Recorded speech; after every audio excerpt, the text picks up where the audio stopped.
Kauban na to atong amigo o si Jerry. Si Kagawad. Kagawad, Jerry Fernandez. Jer, greet ang atong mga tao dyan.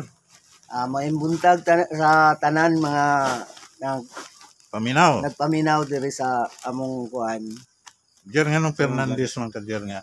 Tanaw ra ko lang imong kagwapo. Naman gyud pagkahapon Jer. Fernandez mo gid atong kuan kay sa atong Kagikan. kagikan sa akong papa Fernandez man. Sa ato pa, dili ka Japanese-Filipino. Filipino-Japanese ka. Oo. Gwapo kay Jerry. Puti na Jer. Basta di lang na Jer. Sige lang kay natural man ang nagka-edad-edara naman po ta. Pilo edad nimo? 55 na koy. Hapit na mga senyor. 5 na lang katuig. Dungan na ta dito linya. Mimbro na ta sa hapit. Mimbro na ta sa uska hapit. Sige Jer. Salamat Jer. Sige. Mao ni atong vlog Jer sa YouTube. Ha? Salamat. Kuan Romeo sa Baldan. Romeo sa Baldan. Salamat Jer. May gala may buntag na sab kaninyong tanan og ni ata karon dinhi sa atong gamayng lugar.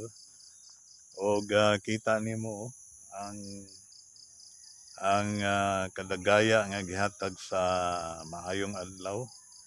Ang sidlak sa adlaw, ulan sa gabi ug sidlak sa adlaw. Mao na siya ang giingon og farmer's weather. Og lagi atong nahisgutan ganiha kauban si Kagawad Jerry kay kami dinhi mga ordinaryong tao rami.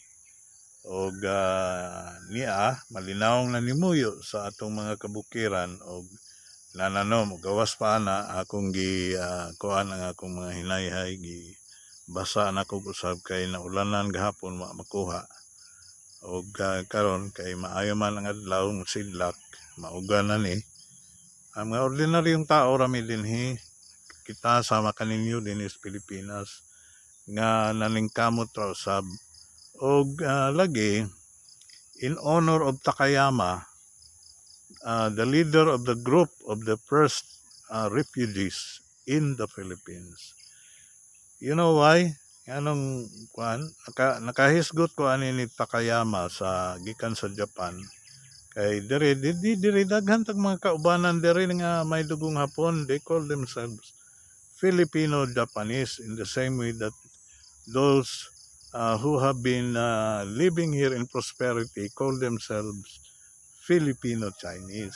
So, they must be Filipino first and Chinese second or Filipino first and Japanese second. Kasi nga dito na sila naninirahan at dito na sila lumaki.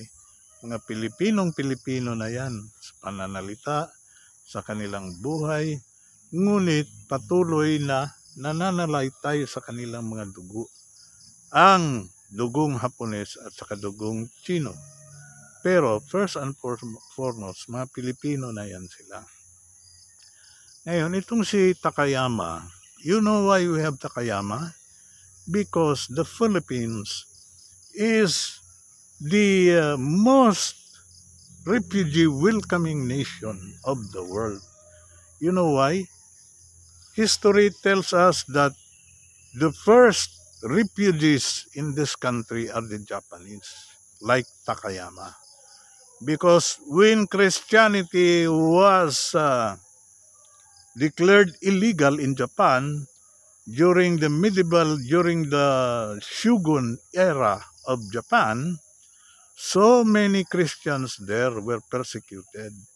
And so, to escape, to survive, they have to become the first boat people, not the Vietnamese.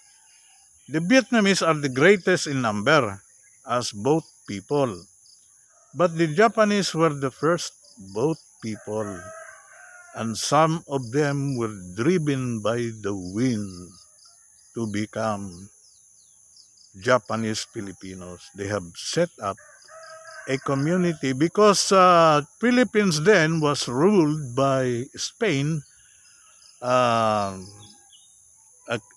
supposed to be a Christian, they are the ones who introduced to us Catholicism. So the Japs were able to establish their own community in a place called Dilao, which is now Paco, Manila. That's why there you can see a memorial in honor of Takayama from Japan and his group of Christian refugees to the Philippines. At ito nga ngayon ang pinag-uusapan natin kung bakit tayo ang the most welcoming nation for refugees and those who want to survive. Because, during because of the strict communism that was imposed by Mao Zedong of China, so many Chinese, mostly the so-called Formosa or the Taiwanese people now, went to the Philippines. People like the famous Henry C. Yung mga sila dumating sa Pilipinas dahil gusto nilang mamuhay ng matiwasay at mapayapa. Then came the Jews, the so-called chosen people of God. When they were brutalized by Hitler during World War II, yung iba sa kanila dito napunta sa Pilipinas at tinanggap sila ng ating mahal na Pangulong Quezon. Mahal sila ng Pangulong Quezon. Ito ngayon naman si Elpidio Quirino, dating Presidente Elpidio Quirino na Ilocano din, Davao del Sur. One of the great Ilocano presidents that we have. Ang ginawa naman ni Elpidio Quirino, tinanggap ang mga Ruso dito, mga Russians. Kaya ang lahi natin ay ibang-iba sa mundo. Kasi maraming nananalaytay sa ating mga dugo. Tayo international color, you may call it. At ang pinakahuling dumating dito ay sa panahon naman ng Pangulong Ferdinand Marcos Sr., ang pinakamaraming boat people from Vietnam. Tanggap natin sila para sila mabuhay muli. Pero hindi naman yan lahat ay dito na naninirahan. Kasi hinahati-hati yan. Yung iba napunta sa Estados Unidos, yung iba napunta naman sa Australia at mga ibang mga bayan pa, those nations that are willing to have them. Kaya dito ngayon sa ating mundo ay patuloy ang nangyari sa grupo ni Takayama ay nangyayari ngayon sa Nigeria. Yung mga mababasa natin sa Facebook, kasi nga they are being persecuted by Islam there in Nigeria. Nigeria is also Islam. Yan sila, mga pastor doon pinapatay. Kaya galit na si Trump because Trump, like Jimmy Carter, is a confessing Christian. And he cannot just stand and see the people of Christian Nigeria to be persecuted and killed. Totoo yan. Totoo ang sinabi ng ating Holy Bible. Tayo mga Christians, ang sinabi ng Bible nga ay mismo ang Panginoong Jesucristo, God the Lord Jesus Christ Himself, said that I have conquered the world. Yun yung sinabi niya dahil sa kanyang kamatayan. Kasi nga, one of the greatest enemy that the Lord has to conquer is death itself by resurrecting. Kaya siya ngayon, in the flesh, God in the flesh, is also God, the glorious one, still in the flesh. That is why it is very important for us to believe that God is also human. He is both man and God. Muna'y pinakaunang lakang para sa atong kaluwasan. Ang pagtuo kang Jesucristo nga siya tao ug siya Ginoo sa samang higayon.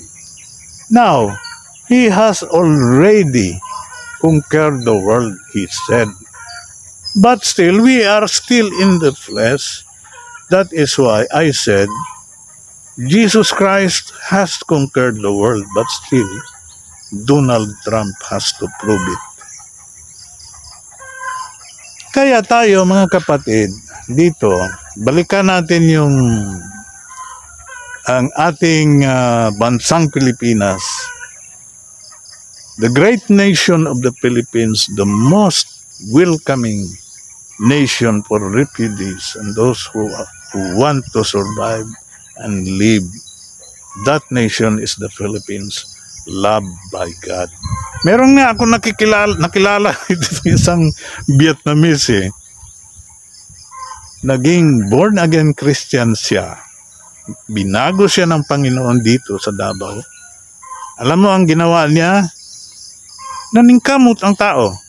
Kaya mukhang Pilipino man sa mga Vietnamese, mga Asians tayo kaya magkamukha halos tayo, Indonesia, Vietnam, not so with Malaysia and Singapore, but Vietnam and Indonesia halos magkamukha tayo niyan sa kanila. Kaya tayo dito tinawag na kaya the whole area is now being labeled as Indochina. Diyan sa West Philippines, yung gulo na yan ay tinatawag na Indochina. The whole West Philippine Sea and China Sea. Yung mga kadagatan dyan. Ngayon, alam mo ang ginawa ng Vietnamese dito? Nagtinda siya. Kasi hindi mo malalaman kung foreigner siya dahil maliit lang din siya.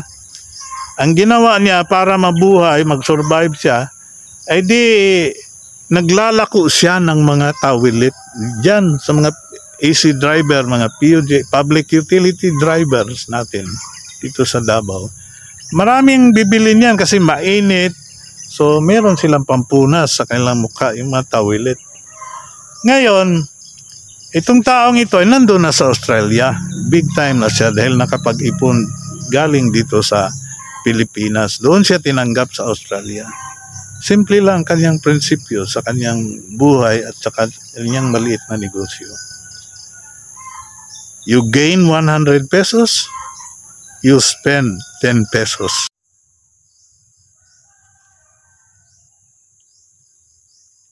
Ang lungsod nga nasayod mo ay maghatag og kusog sa atong demokrasya. Apan ang lungsod nga mapasagaron mo ay magpukan sa atong kagawasan.